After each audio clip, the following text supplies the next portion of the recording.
U sklopu obilježavanja Dana grada Belog Manastira u subotu 10.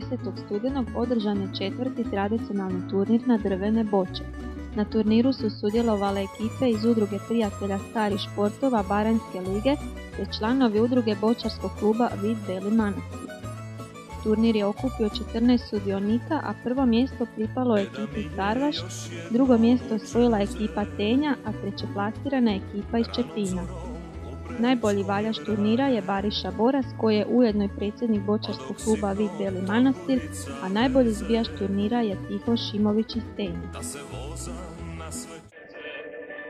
Ovo je naš 4. tradicionalni turnir u drvenim bočama u povodu Dana grada. Organizira ga Udruga prijatelji starih športova Baranjske lige. Udruga je osnovana prije 6 godina. Njegujemo tradiciju starih športova.